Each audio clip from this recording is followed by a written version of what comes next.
Oh, I was expecting a fly then. I told you it wasn't. Oh, someone said they were going to do the fly again.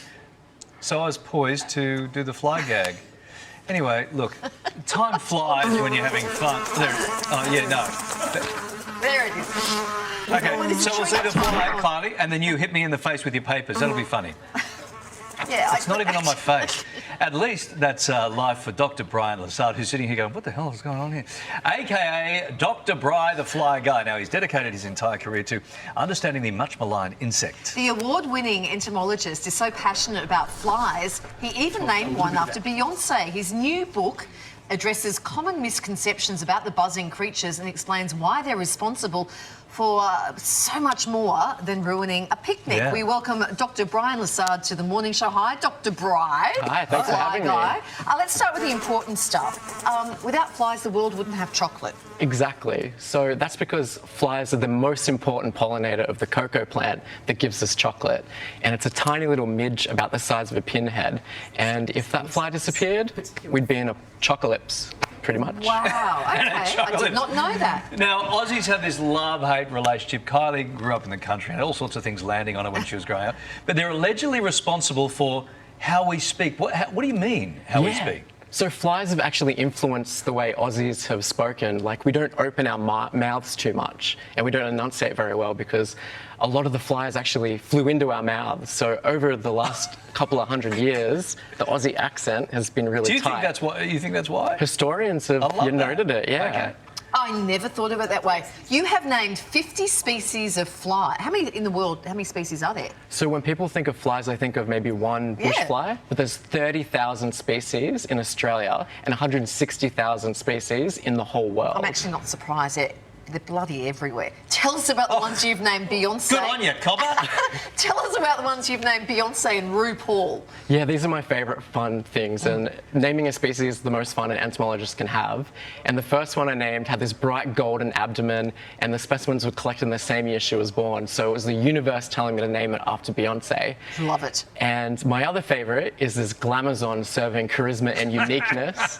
It's covered in rainbows, it has legs for days and a thorn tucked under its abdomen. So who better to name it after than RuPaul? That's great. That was actually too much information. That's great. Now, today is Threatened Species Day, and some flies are on that endangered list.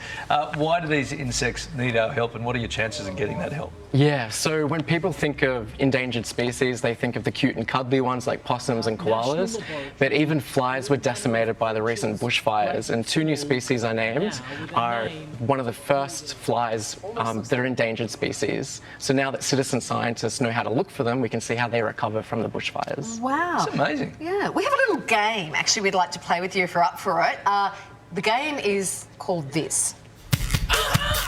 And all the girlies say I'm pretty fly for a white guy. Yep. Okay. When you're short on a graphic, just go to the host and share dancing. I thought there would have been some sort of graphic. There's not. Yeah. You're going to quiz us on true or false fly facts.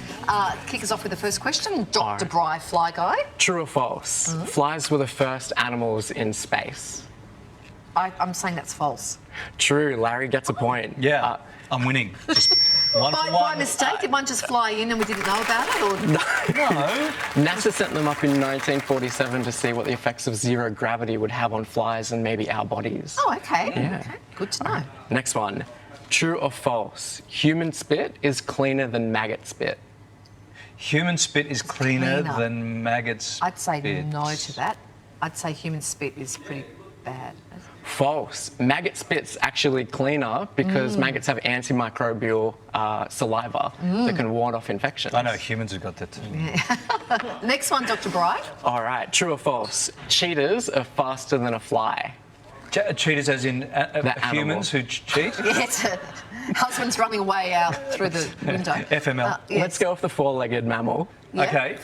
So the question was? Cheetahs are faster than a fly. Cheetahs Cheetahs are are no. fast. I reckon a fly. No, fly. Fly'd be faster. False. Yeah, good job, Yes. boat team. Yeah. That's because horseflies can fly up to 145 kilometres an hour, where cheetahs just a measly 130 kilometres. Wow. 140 kilometres Horsefly, an those hour. really big ones. Yeah, march Yeah. flies, some people call them. Yes. Fun fact, it's only the females that bite because she needs the protein in the blood to ripen her They're eggs. awful. Wow, that's quite Yeah. a lot of fun in that fact.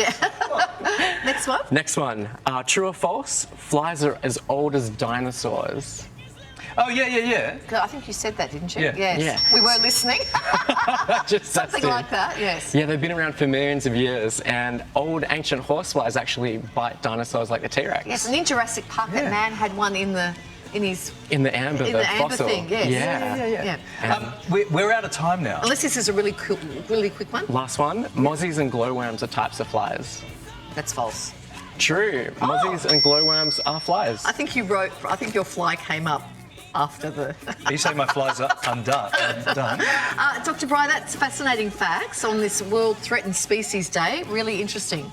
And congratulations on those great Australian fly names, Beyonce and RuPaul. Good to see you. Great to see that. That is absolutely fascinating. Dr. Brian Lassard's book, Eyes on Flies, is out now. That's terrific. And that's like a kids age appropriate but book It's never too late to learn. So about flies. Yeah. Absolutely. We Good say stuff. that every day. thanks for having me. Coming Thank up, you. the